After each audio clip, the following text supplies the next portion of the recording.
Hello everyone and welcome. Thank you for joining me. Subject is Alibaba today. The objective of this video is to refresh first of all the discounted cash flow calculation that I've done a few months ago. Secondly, to then share what I'll be doing in my portfolio as a result of the new information, and as part of that we'll review some pertinent info from the results released about a week ago. That's their most recent quarterly update. And this has all been triggered by the absolutely massive price drop in the market. They've gone down from sort of 170 to around about 130 in the space of about 2 weeks. So a very fast decline. I will leave a link at the end to the previous Alibaba review that I've done. So I've done quite a few on the channel. It's one of my largest holdings. And you can then see how it's kind of transitioned from where it was several months ago to the view that I have of them today. So before we start, there is a disclaimer, which is that this is just my personal opinion. It's not advice or calls to action, and it's not on behalf of any organisation. So make sure you do your own research before you act. And before we get into the detail, if you are new to the channel, first of all, thanks for coming in as a new viewer. And the things we look at are stock reviews such as this. I have my kind of long-term get rich slowly £1 million challenge, where I aim for £1 million investment account. And then there's a little bit of personal finance in there as well. Some investing principles.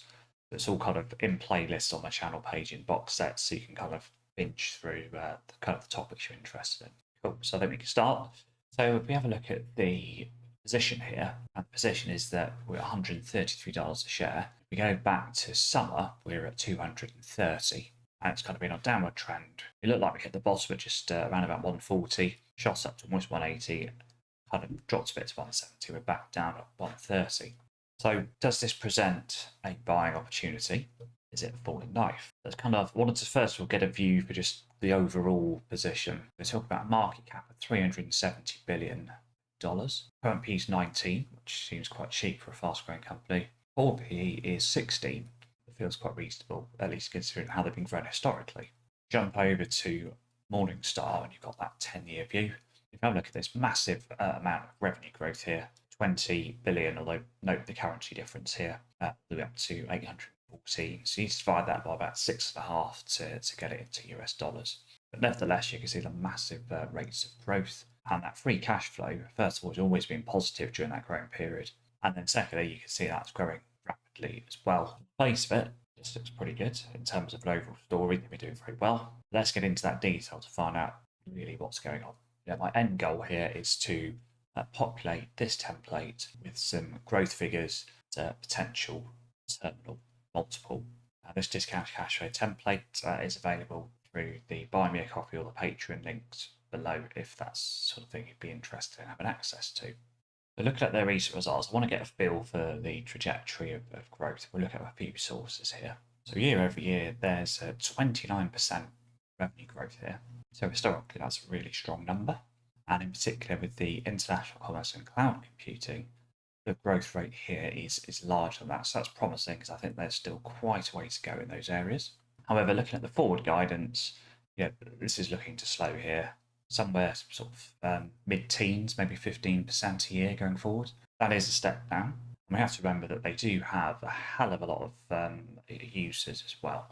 And they're kind of linked to the Chinese economy. As you can see here, the Chinese economy slows, transactions slow, because they're so big and they're intrinsically linked to the economy. That's going to impact them. And of course, it works the other way around as well. So if the economy pushes forward faster, then that benefits. A couple of other things to pick up here. They've got cash and cash equivalents of 69 billion. And there's some information here around about, given the slower domestic consumption growth, fiscal 22 revenue growth. They've got some information for 22. We've got some forward guidance, of course, as well.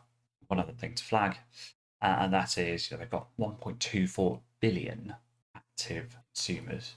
China is 53 million, they're aiming for 1 billion. Still, they've got 250 million overseas, so they're really growing in those international markets. So a lot of people think they are kind of constrained to China and the population of China. Effectively, that simply isn't true. They're really pushing forward outside of that.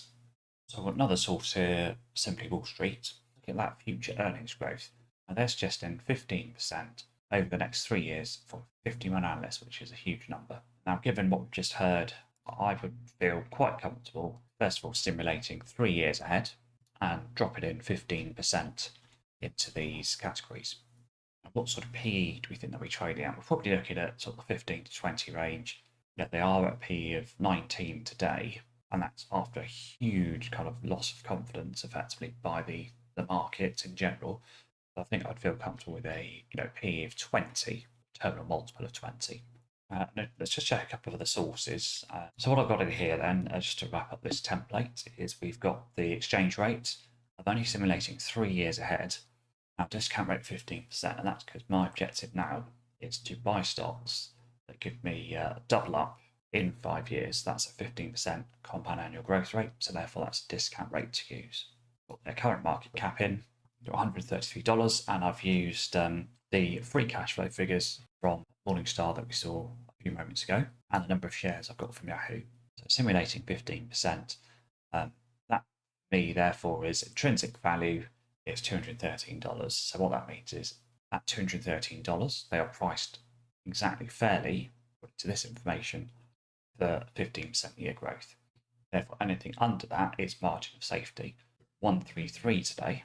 So there's a significant margin of safety to take into account the risks, whether that's government interference, whether that's delisting, whatever you think those risks are, that margin of safety is to cover that. And then if those risks don't come forward, then you've got some upside.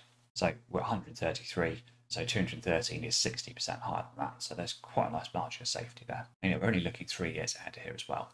But is that representative? 213, certainly lower than it has been in the past, that figure, because the growth rates have slowed a bit. Let's consult some other sources, for good practice, just to see what they're saying. So Simply Wall Street has got 178, which again suggests it's undervalued, but not quite as much. And another one that I've been using is Fast Graphs. This is a really, really good tool, particularly if you operate heavily in the American market. And what they're saying is the forward PE, if the PE, sorry, the future can be 15, based on the projected growth rates, that's a 12.5% a year annualized return for the next 3 years. And they are certainly priced well below the blue line there, which is the kind of normal PE ratio they've been trading at. There's plenty of information that suggests we're not massively out. Now, if I wanted to perhaps simulate a bit further ahead, perhaps 5 years ahead, we could have a look at what that looks like. Even at the next 5 years, slowing that growth rate to 10%, intrinsic value shares 214. So again, it suggests undervalued. But there is actually one other valuation thing to have a look at. And again, we're back to Morningstar.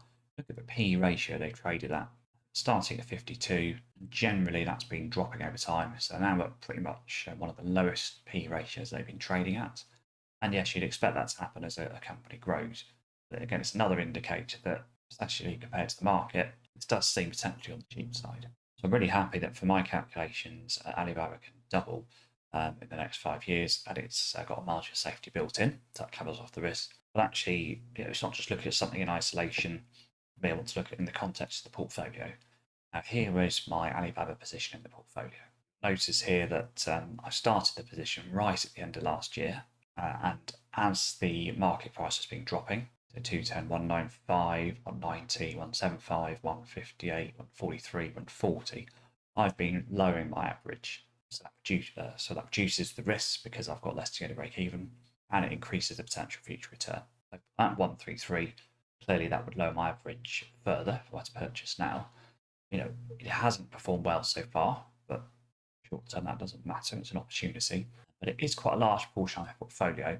If you go on cost, it's around about 6% of the portfolio, and on its current value, I think it's about 4% or so, 5%. So I could probably add a few more percentage points to that. So the decision that I've made is that I will be increasing my Alibaba position, not massively, but I will be adding to it.